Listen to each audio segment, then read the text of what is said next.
What we've got here, player of a high level, right? Yep. And she came to you and she was struggling with big blocks and hooks. Yep. Right? So Yep. performance-wise, she was struggling.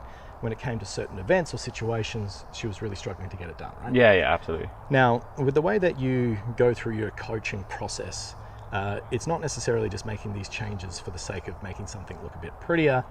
It's all based around function relative to that person's level of competition and what they're trying to achieve with their golf going forward, right? Yeah.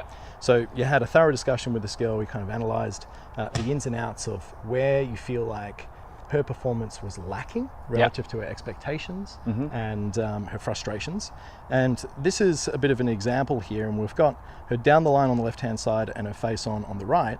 And from this, what we're going to be talking about here is the changes that you implemented into this player's golf swing. Okay? So talk me through it here. So for me with Davina, I mean, the first thing I feel with better players is you need to get the buy-in from them, right? Especially better players. You need to get them playing better golf instantly. And you get a lot of people that talk about they don't want to go around doing quick fixes. They don't want to go around, they kind of want to get the player on a plan that they want to move them toward. But for me, with an elite player, you need to get the buy-in. You need to get them playing better straight away, right? So we're looking at the biggest bang for the buck here with Davina, and she basically setup wise was really good. She does that from a very, very high standard. Nothing we need to change from there. And something for me, I'm very big into setup. Setup's everything. If your balance points are off, if your alignment's off, and all these type of things, you're going to have to make some sort of functional reaction during the rest of their swing in order for them to do things at a higher standard or to get the club back onto the ball, right? To deliver a ball flight. It's so true, though. We see that follow-on effect, and I preach this to so many of the online and in-person clients that I have, is that a lot of players devalue the importance of good setup pieces and also then extending into the earlier stages of the swing. And they focus so much on this tiny section of the golf swing because there might be certain clickbait information or trends that are going through, or their players said, oh, you need to shallow it a little bit better or rotate harder. Now, it's all relative to where that player is at that time. 100%. And it's amazing how often when working with high-level players, we actually spend so much time actually just doing these initial pieces. Setup basics and fundamentals, and everybody, and each as an individual coach, you'll have your own fundamental basics that you like to implement with a player, right? But for me, there's kind of some absolute things that we have to do, like essential things that you have to do within a golf swing from a setup perspective, not even from a swing perspective. And this for me is more important than anything else because everyone can get in the correct setup position, right? Everyone can get in the correct alignment and posture and hip tilts and things like that relative to their anatomy, but more so relative to, okay, this is what, you know, these are the non-negotiables here. This is what you need to do. So with Davina, the only actual one thing we've seen from her setup is she was quite right side dominant here. You can see there's a lot of pressure back in that right leg, and she kind of hang backs a little bit in that right leg. You can see that a little bit from her structure of her kind of pelvis and her legs. Her legs kind of her leg here is tilted a little bit this way. Okay. For sure. So she had a lot of pressure, more so, not weight, more so pressure, was very much trail side dominant. So just to define the difference in a simplistic sort of way for the golfers at home, right? The difference between pressure and weight from this standpoint. We're talking more about the orientation of their body relative to... Yeah, your mass or your weight is more this, and your pressure, you can't visibly see it. You can see here though that I'm shifting my pressure about, but I'm not moving my mass or my centers around, okay? So with Davina, she had a very, very good even weight distribution, but you could see her pressures were very trail side dominant, okay? When she got her pressures trail side dominant, she's instantly restricting the amount her pelvis can turn and load in the backswing, and that's kind of what we're going to get onto now, describing her main problem was.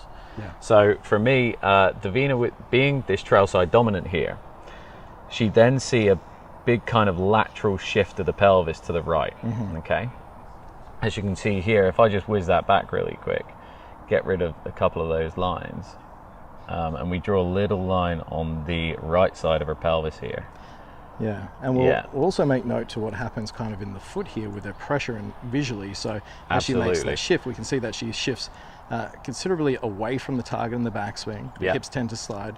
We can see that this trail knee almost gets this kind of like flexed out buckling position. Outwards, buckling out. Yeah, and we can see when we zoom in really close on this trail foot that as she's moving, it's almost like she's rolling it outwards. Yeah, right? Like her pressures are more so moving that foot clockwise during the backswing. So the effect that from this address position was having, it was kind of loading too much pressure in the trail side, which was inhibiting her ability to, as you just said then, pivot in such a way which would produce the motion that you were looking for to rectify some of the issues. And then what was the follow-on effects from there? So the follow-on effects from there, because she shifted excessively to the right in her backswing, what you would see is you would see her arm, and her trail arm specifically from down the line perspective, would get very much, keep going from there, trapped behind her here. And it would make a little bounce behind her during the backswing. More so because then, and like I was saying to you before, I'm a big believer, a big preacher in kind of freedom of rotation and freedom to just move better. Her arms kind of become a little bit independent from what her torso and her rib cage was doing. So she would go to the top because that shift was to the right, and then from here it would almost bounce behind her, right? And as soon as she's done that, she's kicking that path away from the inside, and that was the biggest cause of that hook, or trying to hold it off and hit that block motion that you would see. Yeah, and if we zoom in really close here and we look at the change of direction, almost from when her torso stops rotating, let's say about here, from there, that bounce, which is a great way of describing it, you can see that the hands kind of have this look that they drop they're kind of here. And from here, instead of kind of keeping her arms more in front of her rib cage, in front of her torso, from here what you see is that as soon as you get the change of direction during transition, that kind of happened, that bounce of the trail elbow behind her. And a lot of that, to be honest with you, with female players is to do with them trying to generate a little bit more speed. Correct. Right? And so it's not necessarily a bad thing, but for her, for the ball flight she wanted to see, it made it into a problem, because from this position here, there was no way really that she could recover to get that club back out in front of her to produce the required club path through the ball. And we'll talk about this a little bit more when we start doing our demonstration in a second, but I suppose the catchphrase of being stuck, right? This is essentially what most players do. And we see this with a lot of junior golfers, a lot of very mobile players, is that they get into a position in their golf swing where they're just trying to then work extremely hard from that this position here to try and save it. And as soon as your arms get too deep and across your chest, from there they've got really one path. And I think the other way to think about that as well, and one thing that I actually had a big debate on the other day, is what is stuck. So stuck to one player is not stuck to another player. Stuck to this elite amateur was getting here, right? Whereas I had another player the other day that said he felt like he was stuck and he was out here. So I just feel like I'm stuck, I can't get to the ball, right? So the idea of putting a terminology of stuck on her was fine, because that was her definition of it. Correct. But then another player's idea of stuck can be getting really bunched up in here, you know, so having it all relative to the player as well is quite essential, I think. Yeah. So if you set up to this golf ball here, we'll kind of talk them through. So if she had a little bit too much pressure, just shift her back on this trail side here, and then from the top of the swing, that stopped her from being able to rotate as well. It's an exaggeration. Then as you keep making your way to the top, this trail arm tends to have this bouncing movement like that. So let's say the chest would stop rotating and the trail arm would move when she was changing direction. From there, as she would come down, you keep going down, the golf club gets to a position where it's essentially too far behind her. Correct. Right. And then what we would generally see with her and a lot of other players is then the path of the golf club would move too far out to the right. Now, talk about why, aside from the swing direction, the path going too far out to the right, why would the ball overhook from that as well? Because what's happening from this position is she's trying to react as a player to get the club to come back on, the ball to come back on the target line. Very good. Right? So because her path is coming excessively from the inside in here, she's seeing a very, very open club face. So what she's doing as a reaction is having a lot of hand action to try to square the face. As she tries to square the face gets excessively shut to what her path is, causing the big hook. Or she kind of backs up a little bit too much and tries to hold that face off a little bit excessively through it, which would in turn cause the big block as well. And this is the challenge with a lot of players, is because they play when they're out on the golf course with subconscious proficiency based on feels. And a lot of the time they might have been playing with feels for 2 or 3 years. Absolutely. But every skill that we learn in life, especially in golf, is perishable. And we see a lot of players do regress into old patterns if they don't work hard on their maintenance.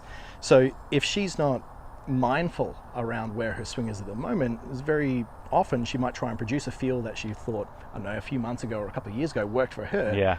So having this constant accountability with her coach to make sure, okay, this is exactly what you're doing, rather than just going, I think this is what we're doing. Yeah, it's the knowledge and awareness from the player's standpoint to actually want to learn and understand what their move is and what their tendencies are. Yeah. Especially those tendencies and those movements under pressure during tournament play. Yeah. Because they'll be over exaggerated when she gets into those situations. She'll think, oh, I want to get more in here because I feel a little bit safer in here. Yeah. Whereas in actual fact, it would compound the issue and make the ball flight even worse. Yeah. Because she wasn't actually getting that club back out in front of her to produce that desired ball flight that she wanted. She loved to see a draw, but she hated to see it overhook. So her idea of getting it back on the inside was okay because she was like, oh, I'm trying to hit my draw from there. Yeah. But when it gets there and she gets excessively inside, it shuts off her rotations. She then has to get very handsy, another term that you'll see a lot in the golf industry, but she has to do a lot with the hands to try and square it. Yeah. And so shutting off her rotations then actually limit the amount that she can kind of produce power, produce speed through the ball, and rotational freedom through the ball. Everything's kind of becoming a lot independent and nothing's really working as more of a unit as one. At the end of the day, her sequence relative to the level of golf in which she aspired to play wasn't in such a way, or wasn't proficient enough to produce the results that she was looking for. Exactly.